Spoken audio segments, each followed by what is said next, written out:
ఆంధ్ర తెలంగాణలో తక్కువ ఫీజులతో high quality results ఇస్తున్న ఏకైక సంస్థ Tirumal IAS institute. Icon star Allu Arjun ఇంటికి మరోసారి పోలీసులు వచ్చారు. రామ్ గోపాల్ పేట పోలీసులు అల్లు అర్జున్ ఇంటికి వెళ్లి నోటీసులు జారీ చేశారు. ఆదివారం కిమ్స్ ఆసుపత్రిలో శ్రీతేజ్ ను పరామర్శించేందుకు రావద్దని తెలిపారు. నేడు చిక్కడపల్లి పోలీస్ స్టేషన్ లో విచారణకు హాజరైన తర్వాత నేరుగా కిమ్స్ ఆసుపత్రికి వెళ్లి సంధ్యా థియేటర్లో జరిగిన తొక్కిసలాట ఘటనలో గాయపడి చికిత్స పొందుతున్న శ్రీతేజ్ ను పరామర్శించేందుకు అల్లు అర్జున్ రానున్నారని సమాచారం అందడంతో పోలీసులు రావద్దని ఆయనకి ఆదేశించారు.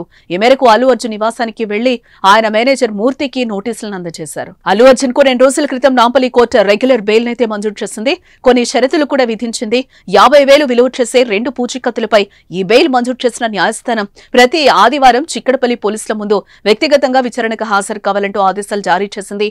సాక్షులను ప్రభావితం చేయొద్దన్న న్యాయస్థానం కేసును ప్రభావితం చేసే విధంగా బహిరంగంగా మాట్లాడొద్దన్నారు. పుష్ప 2 ప్రీమియర్ షో చూసేందుకు అల్లు అర్జున్ సంధ్యా థియేటర్ రావడంతో తొక్కిసలాట జరిగింది. ఈ ఘటనలో రేవతి అనే మహిళ మరణించగా ఆమె తనయుడు శ్రీతేజ్ కిమ్స్ లో చికిత్స పొందుతున్నాడు.